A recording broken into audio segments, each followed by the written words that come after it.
के हंस के बोले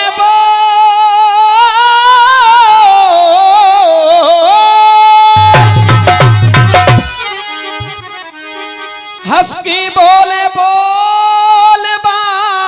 से बोलिए हजार बार रहस रहस साथी उसके प्रेम रस पीजिए टेढ़ी गति चले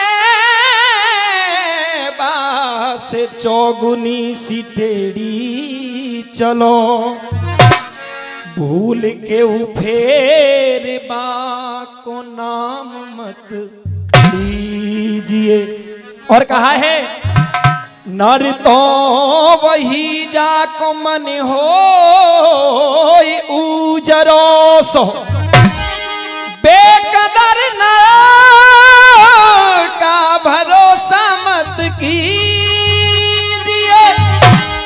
नर हो या नारी महबूब खूब प्यारी होए जो आपको न चाहे बाके माथे धूल दीजिए। बंधुओं यह जिक्री का कार्यक्रम है। मैं समझता हूं शुद्ध सूखी धास जिक्री ही आपको सुनाऊंगा। सुनेंगे, ध्यान को केंद्रित करेंगे प्रसंग की तरफ। जब महाभारत युद्ध का समापन हो गया, धर्मराज युधिष्ठिर इंद्रप्रस्थ के राजा बन गए। राजा बनने के बाद मन में विचार आता है कि राजा का एक कर्तव्य होता है, एक धर्म होता है। क्या? विश्व विजयी यज्ञ करना, विश्व विजयी घोड़ा छोड़ना।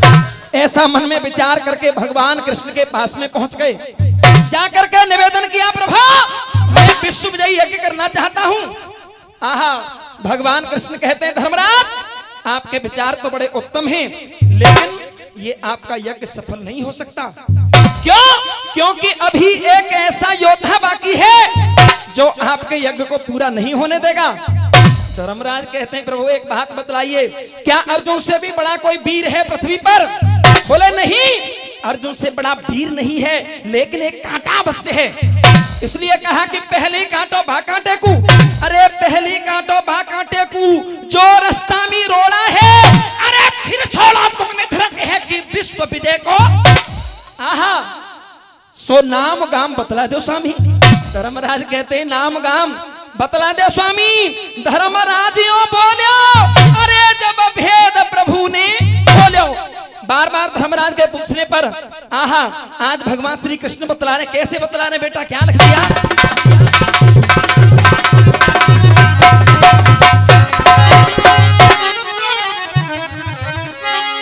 हो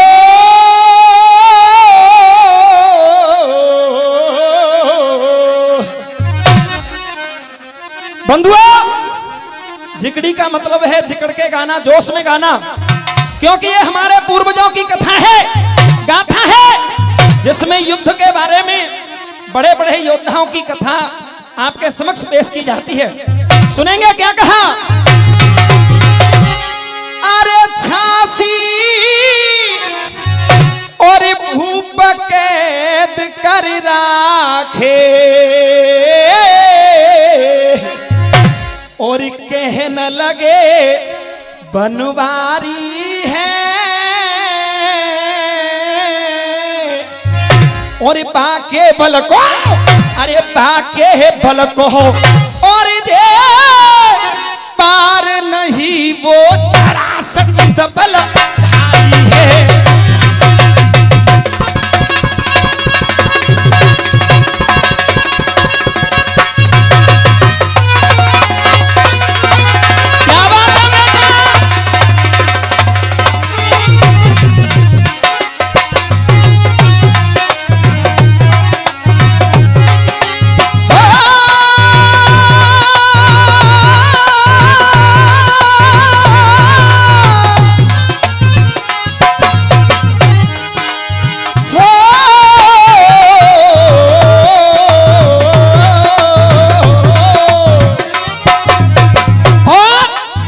उस वीर योद्धा ने एक प्रतिज्ञा कर रखी है। क्या प्रतिज्ञा है सुनेंगे? अरे जा दिन हो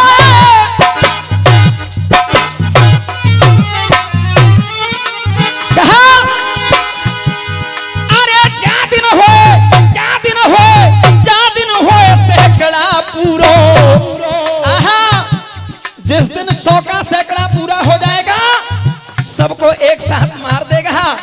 कह दिया अरे जा दिन हो सैकड़ा पूरो। अरे तब सौनकू, ये 50 रुपए का पुरस्कार बड़े भाई साहब की तरफ से, बहुत बहुत धन्यवाद। कहा तब सौनकू, और ये 100 रुपए का पुरस्कार श्री सुरेश कुशवाहा जी की तरफ से, बहुत बहुत धन्यवाद। तब सौनकू मारे गो। इसी बीच ये 100 रुपए का पुरस्कार हमारे भाई श्री राकेश जी प्रदान कर रहे हैं, बहुत बहुत धन्यवाद। कहा अरे जा दिन हो सैकड़ा पूरो। अरे तब सौनकू मारे गो। हरि कहे हरि कहे नानौ को रणमी कैसे हिम्मत हारे गो कोई। हरि कहे नानौ को रणमी कैसे हिम्मत हारे।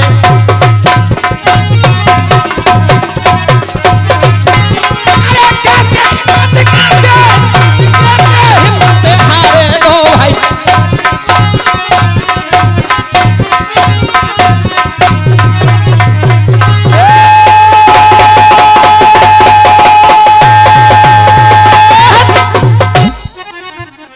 मेरे प्रिय श्रोता, आज भगवान श्री कृष्ण ने बतला दिया धर्मराज वो योद्धा कोई ऐसा वैसा योद्धा नहीं है। उसके कारण मुझे भी ब्रज को छोड़ना पड़ा।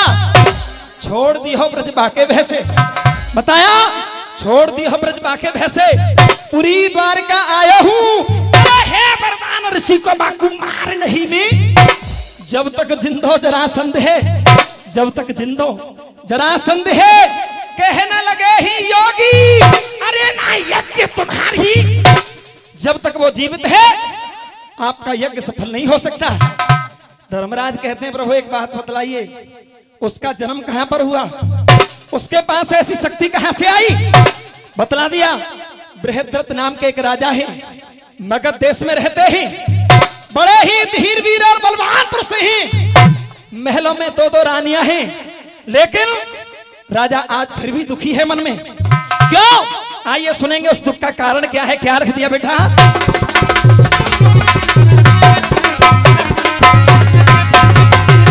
बंधुओं जिकड़ी का ढोला सुनेंगे और कैसे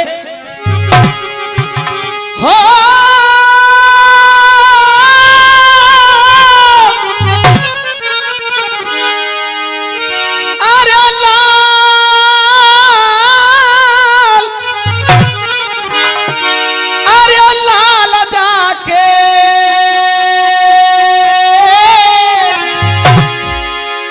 और घर में भयो नाय पैदा।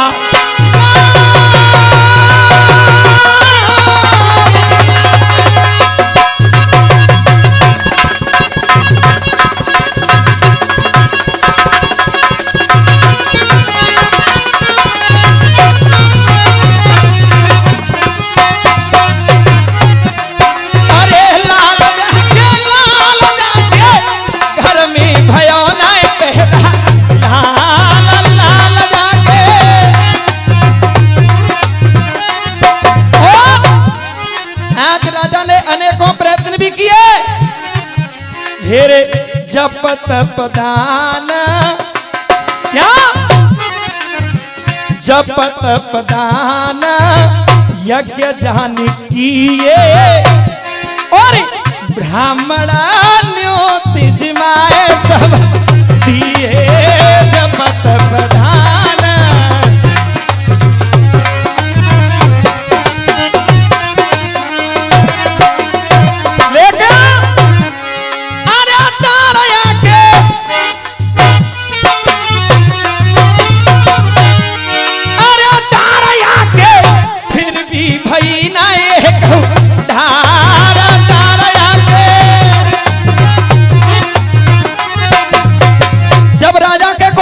नहीं हुआ।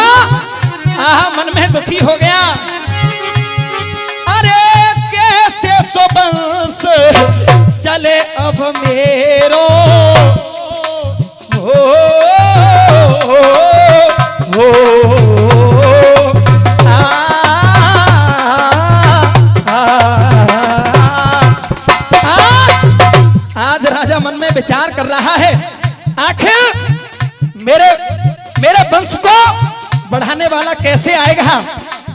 बंधुओं कैसे बंस चले अब मेरो।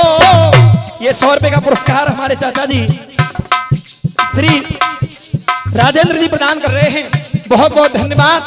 कहा कैसे बंस चले अब मेरो और सब विध फूट्यो भाग मेरो, सब विध फूट्यो भाग मेरो। श्री चौहान साहब 100 रुपए का पुरस्कार प्रदान कर रहे हैं, 100 रुपए हमारे बड़े भाई हमारे लिए प्रदान कर रहे हैं, बहुत बहुत धन्यवाद। अरे कैसे बंस चले अब मेरो, ये 50 रुपए बड़े भाई साहब प्रदान कर रहे हैं, बहुत बहुत धन्यवाद। सब विध फूट्यो भाग मेरो, सब विध फूट्यो